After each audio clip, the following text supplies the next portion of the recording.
사무엘하 9장 1절에서 13절.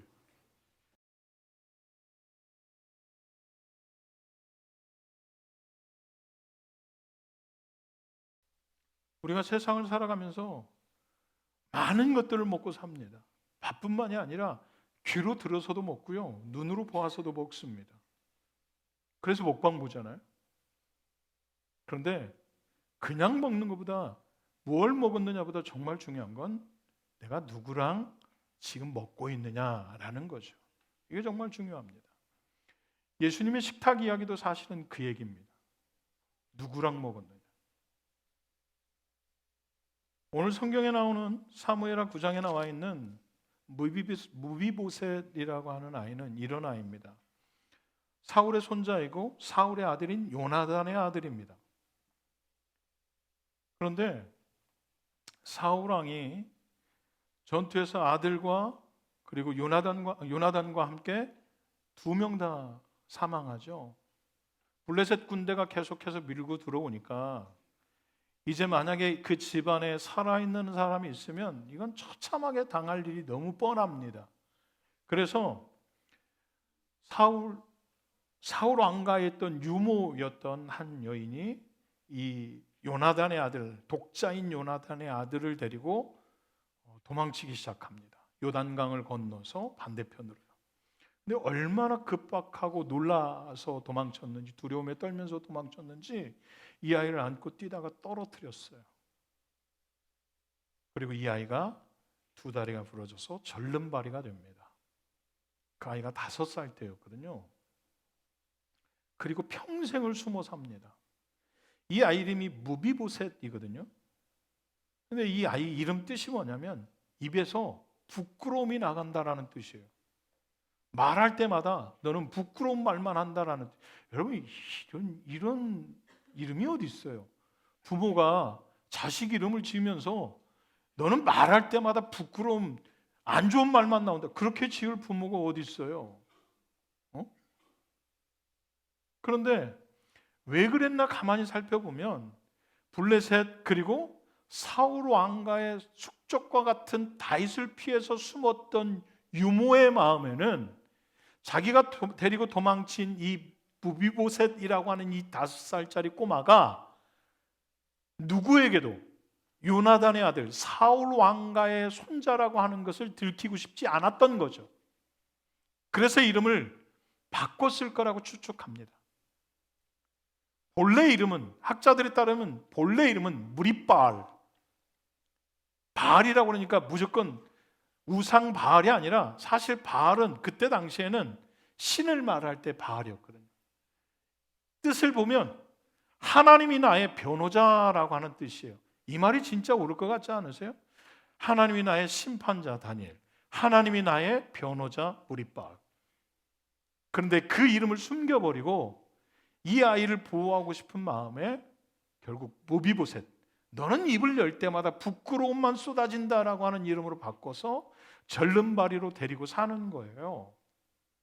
그런데 다윗 왕이 이제는 북이스라엘과 남유다를 하나로 묶어서 통일 왕국을 만들었고, 그리고 근처에 있는 나라들을 다 치기 시작했어요. 블레셋도 그렇고요. 다 쳐서 이제 어느 정도 평안할 때쯤 이 아이가 20대를 훌쩍 넘긴 그때에 갑자기 요나단과 했던 자기 아버지 사울을 피해서 도망치고 있는 친구 다윗에게 도망쳐라, 내가 너를 보호할 테니 도망쳐라, 그리고 혹여나 우리가 잘못되고 네가 잘 되는 그날이 오거든 하나님이 너를 세우셨음을 내가 믿으니 하나님이 너를 이스라엘의 주권자를 삼아서 너를 세우는 그날이 되거든 나와의 언약을 잊지 말고 내 자손을 지켜줬으면 좋겠다라고 약조를 받아요. 다윗 또한 자기의 절친이었던 요나단의 그 마지막 유언과 같았던 약속을, 그게 둘이 마지막 약조였어요. 약조를 머릿속에 두고 살았던 거죠. 결국 평안해지니 그 생각이 불현듯 떠올랐어요. 수소문 끝에 찾은 사람이 시바입니다. 사실은 종이라고 하지만 사울 왕의 비서실장이나 다름없습니다. 왜냐하면 그의 아들이 15이고요 종만 해도 20입니다.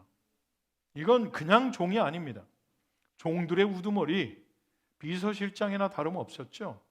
그 시바를 찾아내서 혹시 사울 왕가에 남아있는 아들이 있느냐라고 물었더니, 재밌게도 여러분 나중에 보면 기브온이, 나중에요, 한참 뒤에 기브온이, 사울 이 왕이 기브온에 쳐들어와서 그냥 그 족속에게 함부로 했던 것들이 생각나서 이스라엘 땅에 복수를 하려고 올 때가 있거든요. 다윗 왕이 있을 때에.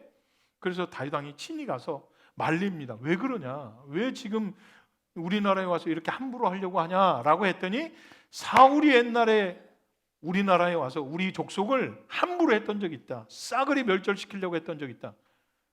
그러면 어떻게 하면 좋겠냐? 사울 족속을 다 내놔라. 그때 7 아들이 나옵니다. 그 집안에. 그러니까 사울 아들 가운데 살아있는 족속이 있었다라는 거예요. 그런데 흥미롭게도 이 절름발이 무비보셋이 시바가 청한 사람이 됩니다. 하나 있습니다. 무비보셋이라는 요나단의 아들입니다. 데려와라. 데려왔어요. 그런데 이 아이가 두려울 때 얼마나 떨고 들어요. 여러분 생각해 보세요. 숙적이잖아요. 사울의 집안과 숙적이라니까요. 사울이 평생을 다윗을 쫓아다녔어요. 이걸 온 집안 사람이 다 알아요.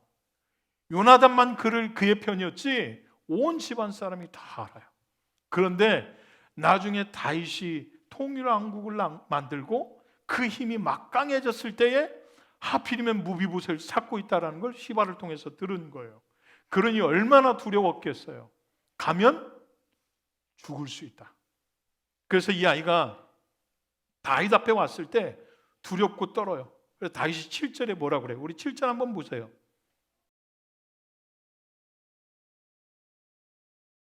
무비보셋이 떨고 있는 모습을 보면서 다윗이 두려워하지 말아라. 안심해라. 내가 너에게 네 아비와 했던 약속 때문에 은총, 헤세드예요. 내가 네 아비와 했던 약속 때문에 너에게 헤세드의 은혜를 베풀겠다. 그리고 네 할아버지가 가지고 있던 모든 재산을 다 회복시켜 주겠다.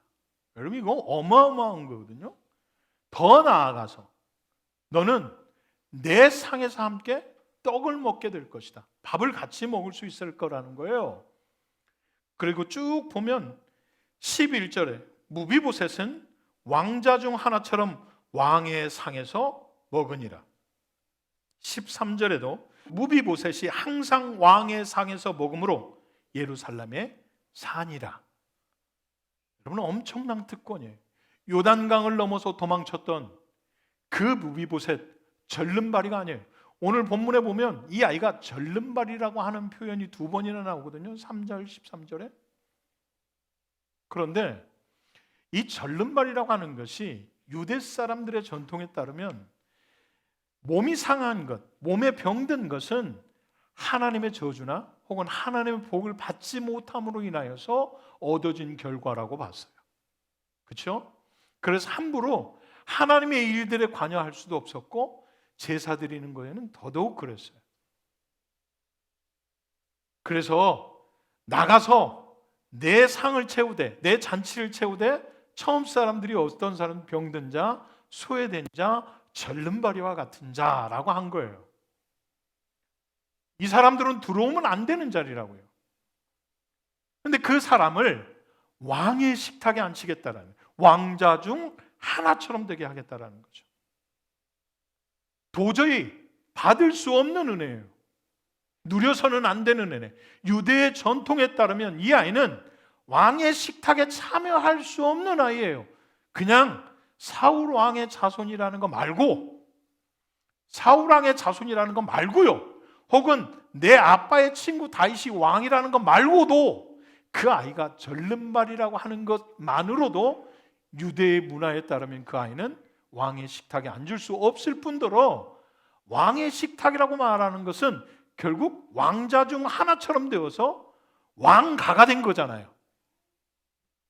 숙적의 가문에서 왕가가 되어졌다고요. 사울의 집안에서 다윗의 왕자와 같은 은혜를 입었어요. 그 자리는 단순히 밥을 먹는 자리가 아니라 나라의 일들을 의논하는 자리일 수도 있어요. 그런데 그 은혜를 무비보셋, 절름발이인 무비보셋이 누릴 수 있게 되었다는 거죠. 사랑하는 여러분, 예수님은 이 땅에 오셨을 때 우리에게 생명의 밥으로, 떡으로 이 땅에 오셨어요. 그리고 영원히 목마르지 아니하는 잔, 생수, 그 은혜를 우리 가운데 허락하기 위해서 오셨어요. 그런데 점점 사람들의 마음이 기적과 표징 가운데만 집중되어져서 그분이 어떤 분이신지를 잃어버리고 기적을 쫓아요. 그런데 사람들은 그 기적만 봐요. 그래서 예수님은 그 기적 이후에 그거 말고 나 예수 그리스도 생명의 떡이요 생수인 나를 먹어야 될 거라고 말했더니 그 말을 이상하게 여겨서 다 떠났더라. 요한복음 6장에 그렇게 기록되어져 있어요. 생명으로 오신, 우리에게 밥으로 오셨던 그분과 함께 앉는 자리를 도저히 허락받지 못할 사람들에게 허락해 주셨어. 주님은 오셔서 세리와 같은 자들, 죄인들, 상기들, 버림받은 자들, 병든 자들과 함께 식탁을 만들어내셨어요. 기득권자들인 바리새인들은 배제시켰느냐? 그렇지 않아요. 바리새인들과 함께 식탁을 나누기도 하셨어요. 그들이 꼬투리를 잡아서 그렇지. 그분은 모든 자와 함께 더불어 먹기로 결정하셨고 더불어 먹었어요. 그리고 그 더불어 먹었던 자들에게 이제는 내가 너희들에게 한 이 섬김, 제자들에게 발을 씻기신 이 섬김과 영원한 생명의 떡, 영원한 생명의 몸, 그리고 영원한 생명값 피, 이것들을 흘려보내라고 가르쳐 주시면서 마지막 식탁을 여셨어요. 그게 최후의 만찬이에요. 기억하시죠? 멋지게 그려진 식탁 위에 앉아서 12제자를 놓고 식탁을 나누신 게 아니라 다락방에서 그냥 비스듬히 앉아서 제자들을 발을 씻기시고 비스듬히 앉아서 함께 나눈 식탁이었어요. 그것은 예수님이 이제 곧 예수님이 떠나신 후에 앞으로 사명을 감당해야 될 사도들에게 이 사명이 어떤 것인지를 가르쳐주고 싶어서 행했던 마지막 식탁이었어요. 혹 그것을 잃어버린 것 같아서 부활하신 후에 갈릴리로 다시 찾아오셔서 또 식탁을 만들어내셨던 사건도 있지만 공식적인 마지막 식탁은 최후의 만찬이셨어요.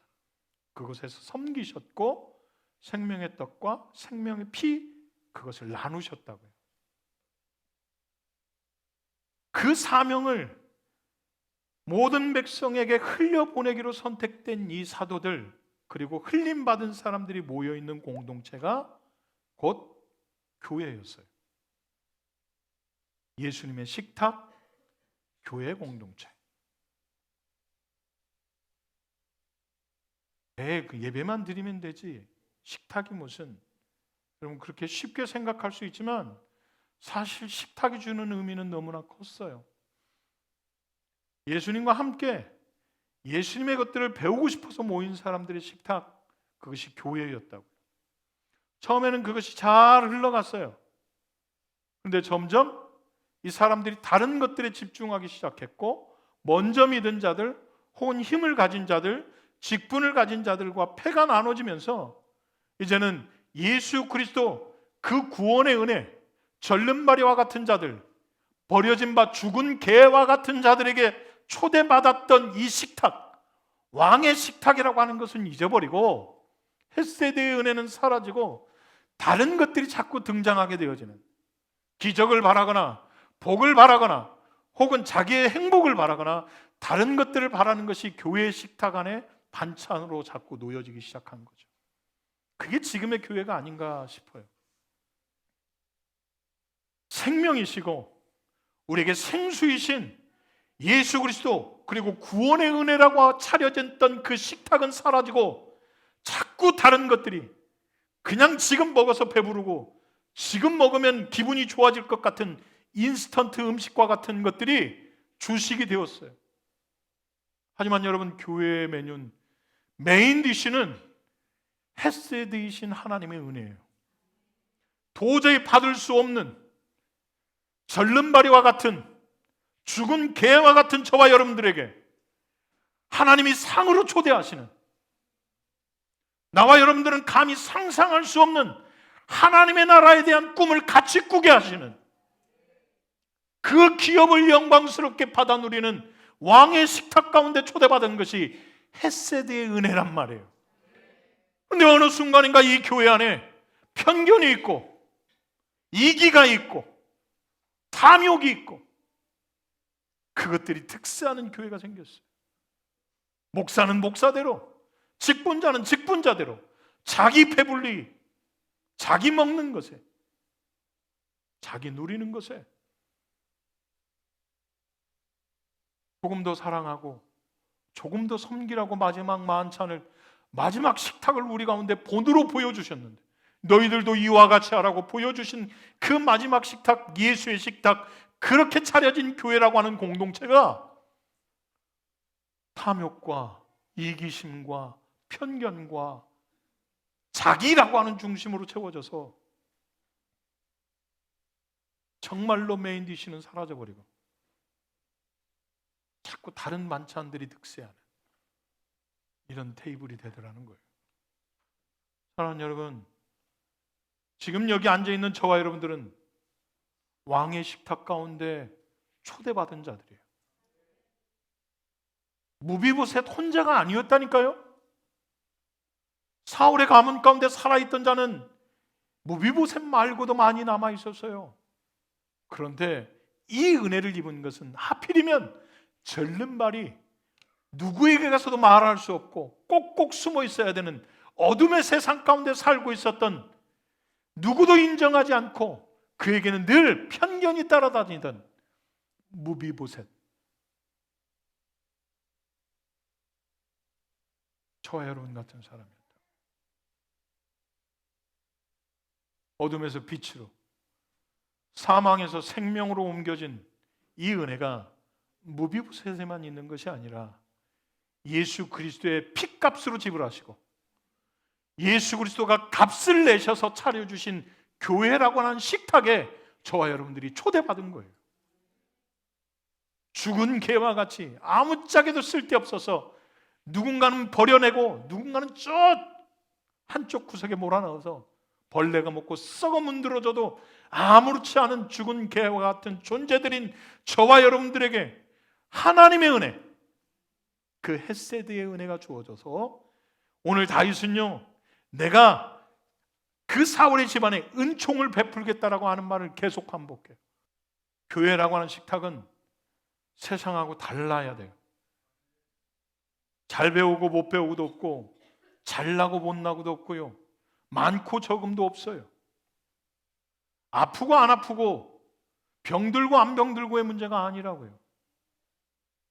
교회는 예수 그리스도의 식탁, 누구나 올 수 있는, 누구나 반겨 맞아야 되는, 누구나 같이 먹을 수 있는 왕의 식탁이에요. 한번 생각해 보세요, 여러분. 진짜 왕자들이 어떠하겠어요? 다윗의 진짜 아들들이 바라볼 때 절름발이 무비보셋이 함께 식탁에 자꾸 오르는 것이 어떠했겠느냐고요. 그럼에도 성경은 그거에 대한 어떠한 말도 기록하지 않았어요. 어떠한 말도. 저는 해분이라고 하는 그 이 예수의 식탁, 이 교회의 공동체가 누구도 자기 탐욕, 자기의 이기심, 편견, 이것을 가져다가 반찬으로 두지 아니하는 오직 하나님의 은혜와 섬김과 예수 그리스도의 핏값으로 값이 지불되었으니 마음껏 먹고 마시자, 함께 즐거워하고 기뻐하자, 그런 식탁 공동체가 되기를 축복해요. 교회는 먹방이 아니에요. 먹방은 그냥 보면서 대리만족해도 되잖아요. 그리고 마음에 들면 좋아요 누르면 되고. 교회는 여러분 대리만족할 수 없어요. 남의 복음 의미 없다고 그랬잖아요. 내 복음이어야 되고, 좋아요를 꾹 눌렀다고 해서 그게 되는 게 아니에요. 예수 그리스도의 인치심이 내 마음에 있어야 되는 거죠. 사랑하는 여러분, 먹방 말고 왕의 식탁에 초대받은 저와 여러분들이 그 헤세드의 은혜를 잃어버리지 아니하고 그 헤세드의 은혜를 잘 흘려보내서 예수의 식탁인 이 헤븐교회는, 왕의 식탁인 헤븐교회는 어떠한 편견, 어떠한 이기심, 어떠한 탐욕, 어떠한 잘못된 말씀 신학도 존재하지 아니하는 참된 왕의 식탁, 참된 왕의 식탁이 되시기를 간절히 축복합니다. 요한복음 6장 다 떠날 때 주님이 그들에게 걸림이 되는 말씀하셨어요. 진실로 진실로 내가 너희에게 이르노니 믿는 자는 영생을 가졌나니 내가 곧 생명의 떡이니라. 이 말이 걸림이 되어서 떠났어요. 걸림이 되십니까? 여러분들에게도 이 말씀이 걸림이 되세요? 주님이 물었어요. 너희들도 가려느냐? 베드로가 뭐라고 그랬다고요? 영생의 말씀이 주께 있사오니 우리가 어디로 가겠습니까? 사랑하는 여러분, 헤븐에는 오직 하나님의 은혜와 그분이 반찬으로 놓으신 섬김과 그리고 영원히 꺼지지 아니하는 생명의 떡이신 예수 그리스도 말씀이 살아있는 복된 공동체가 되시기를, 그렇게 만들어 가시기를